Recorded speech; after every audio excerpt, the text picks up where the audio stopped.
നമ്മൾ കൈകൾ പിടിക്കേണ്ടത് എപ്പോഴും ഇങ്ങനെയാണ് കൈകൾ പിടിക്കേണ്ടത്. കൈമുട്ടുകൾ ഇങ്ങനെ ഒതുക്കി വയ്ക്കണം. കൈ ഇങ്ങനെ ബെൻഡാക്കിയാണ്, ഇങ്ങനെ നിവർന്നിരിക്കുന്നത്, ഇങ്ങനെ ബെൻഡാക്കിയാണ് വയ്ക്കണം. അപ്പോൾ നമ്മൾ സ്റ്റിയറിംഗ് തിരിക്കുമ്പോൾ ഇപ്പോൾ തിരിക്കുന്നത് എങ്ങനെയെന്ന് ചോദിച്ചു കഴിഞ്ഞാൽ, യഥാർത്ഥത്തിൽ നമ്മൾ ഒരു വണ്ടിയെ നിർത്തി തിരിക്കാൻ പാടില്ല. അപ്പോൾ നിങ്ങൾക്ക് മനസ്സിലാക്കുന്നതിന് വേണ്ടി ഞാനിപ്പം വണ്ടിയെ സ്റ്റാർട്ട് ചെയ്ത് തിരിച്ച് കാണിക്കുകയാണ്.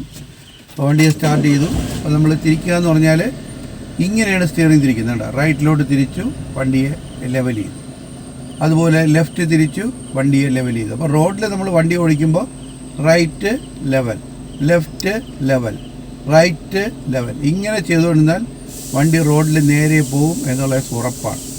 അപ്പോൾ ഇങ്ങനെ ചെയ്യാൻ കഴിയണം. അപ്പോൾ അതിന് കൈമുട്ടുകൾ ഒതുക്കി പിടിച്ചുകൊണ്ട് കൈ ഇങ്ങനെ ബെൻഡാക്കി വെച്ചുകൊണ്ട് left level, right level, left level ഇങ്ങനെ ചെയ്തുകൊണ്ടിരിക്കാൻ പറ്റുമെങ്കിൽ നിങ്ങൾക്ക് റോഡിൽ വണ്ടി നേരെ പോകും. പക്ഷേ പറ്റുന്ന മിസ്റ്റേക്ക് എന്ന് പറഞ്ഞാൽ നിങ്ങൾ ഇടത്തോട്ട് മാത്രമേ തിരിച്ചു വയ്ക്കുകയുള്ളൂ. വണ്ടി ഇടത്തോട്ട് കയറിപ്പോവും.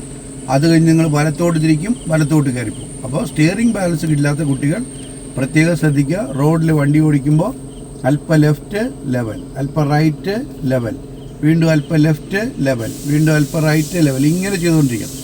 അപ്പോൾ ഇത് വണ്ടിയിലല്ല ചെയ്യുന്നത്. ഇപ്പോൾ ഒരു പവർ സ്റ്റിയറിംഗ് ഉള്ള വണ്ടി ആയതുകൊണ്ടാണ് എൻജിൻ സ്റ്റാർട്ട് ചെയ്ത് വെച്ചുകൊണ്ട് ഇങ്ങനെ സ്റ്റിയറിംഗ് തിരിപ്പിക്കുന്നത്. അപ്പോൾ ഇത് നമ്മുടെ ഡ്രൈവിംഗ് സ്കൂളിൽ സ്റ്റിയറിംഗ് സെപ്പറേറ്റ് ഉണ്ട്. അവിടെ ആ ഡ്രൈവിംഗ് സ്കൂളിലെ സ്റ്റിയറിംഗിൽ നിങ്ങൾ എപ്പോഴും ഇരുന്നുകൊണ്ട് അന്നത്തെ ദിവസം എല്ലാ ദിവസവും അരമണിക്കൂറെങ്കിലും മിനിമം റൈറ്റ് ലെവൽ, അതുപോലെ തന്നെ റൈറ്റ് ലെവൽ, ലെഫ്റ്റ് ലെവൽ ഉണ്ട്, റൈറ്റ് ലെവൽ, ലെഫ്റ്റ് ലെവൽ എവിടെ തിരിച്ചാലും സ്റ്റിയറിങ്ങിനെ ലെവലാക്കുന്ന ഈ ഒരു പ്രാക്ടീസ് ചെയ്തുകൊണ്ടേയിരിക്കണം. അപ്പോൾ ഇങ്ങനെ ചെയ്യണമെങ്കിൽ അടുത്ത ഗിയർ എന്ന് പറയുമ്പോൾ പല കുട്ടികളും സ്റ്റിയറിങ്ങിന് ഇടത്തോട്ട് പിടിച്ചിട്ടാണ് ഗിയറിലൊരു, അങ്ങനെയല്ല. അപ്പോൾ അടുത്ത ഗിയർ എന്ന് പറയുമ്പം സ്റ്റിയറിങ്ങിൽ ആ കൈകൾ ഗിയറിലോട്ട് പോകുമ്പോഴും ഒരു കൈ കൊണ്ട് ലെഫ്റ്റ് ലെവൽ, റൈറ്റ് ലെവൽ എന്ന് ചെയ്തുകൊണ്ടിരിക്കണം. ഗിയർ ഇട്ട് കഴിയുമ്പം ആ കൈ വീണ്ടും വരുന്നു. അടുത്ത ഗിയർ എന്ന് പറയുമ്പോഴും ആ ഗിയർ ഇടുന്ന സമയങ്ങളിലും സ്റ്റിയറിംഗ് ഇങ്ങനെ വർക്ക് ചെയ്തുകൊണ്ടേയിരിക്കണം. അപ്പോൾ സ്റ്റിയറിംഗ് ഏത് കുട്ടികൾക്കാണോ ഇങ്ങനെ വർക്ക് ചെയ്യിപ്പിച്ചുകൊണ്ടിരിക്കാൻ കഴിയുന്നത് അവർക്ക് മാത്രമേ സ്റ്റിയറിംഗ് ബാലൻസ് വേഗത്തിൽ കിട്ടുകയുള്ളൂ. ഈ ഒരു മെത്തേഡ് പഠിപ്പിക്കുന്നത് ഡ്രൈവിങ്ങിൻ്റെ കാര്യങ്ങളിൽ പുറകിലോട്ട് നിൽക്കുന്ന കുട്ടികൾക്ക് വേണ്ടിയാണ്. അപ്പം നമുക്ക് ടെക്നിക്കൽ നോളജ് ഉള്ള കുട്ടികളാണെന്നുണ്ടെങ്കിൽ അവർക്ക് ഈ ഒരു പ്രാക്ടീസ് ചെയ്യാതെ തന്നെ അവർക്ക് സ്റ്റിയറിംഗ് ബാലൻസ് കിട്ടും. അപ്പോൾ ഡ്രൈവിങ്ങിൻ്റെ കാര്യങ്ങളിൽ പുറകിലോട്ട് നിൽക്കുന്ന കുട്ടികൾ സ്റ്റിയറിംഗ് ബാലൻസ് നേടിയെടുക്കാനുള്ള ആദ്യ സ്റ്റെപ്പ് എന്ന് പറയുന്നത് റോഡിൽ വണ്ടി ഓടിക്കുമ്പോൾ എപ്പോഴും ലെഫ്റ്റ് ലെവൽ, റൈറ്റ് ലെവൽ എന്ന്, ഈ ലെഫ്റ്റ് ലെവൽ എന്ന് പറഞ്ഞാൽ എടുത്തു വെച്ച് ഇങ്ങനെ തിരിച്ചു കൊടുക്കരുത്.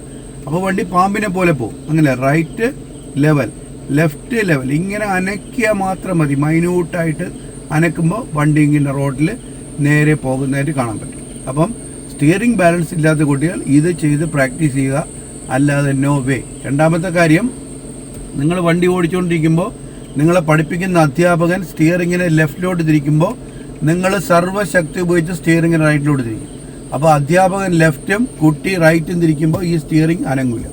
അപ്പോൾ പറയുന്നു നിങ്ങൾ സ്റ്റിയറിംഗിൽ ബലപ്പിക്കുന്നു എന്ന് പറയുമ്പോൾ നിങ്ങൾ അപ്പോഴിങ്ങനെ കൈവിട്ട് കാണിക്കും, സാറ് ഞാൻ ബലപ്പിക്കുന്നില്ല. യഥാർത്ഥത്തിൽ ബലപ്പിക്കുന്നത് സാറ് റൈറ്റിലോട്ടാണ് തിരിക്കുന്നതെങ്കിൽ നിങ്ങൾ അപ്പോൾ ലെഫ്റ്റിലോട്ടായിരിക്കും പ്രഷർ കൊടുക്കുന്നത്. അപ്പോൾ രണ്ട് ഓപ്പോസിറ്റ് ഡയറക്ഷനിൽ ബലം വരുമ്പോൾ സ്റ്റിയറിംഗ് ലെഫ്റ്റും റൈറ്റും ലെഫ്റ്റും തിരിയില്ല. അപ്പോൾ അധ്യാപകൻ ലെഫ്റ്റിലോട്ട് തിരിക്കുന്നതെങ്കിൽ നിങ്ങൾ ഇടത്തോട്ട് ഇങ്ങനെ സപ്പോർട്ട് ചെയ്യണ്ട.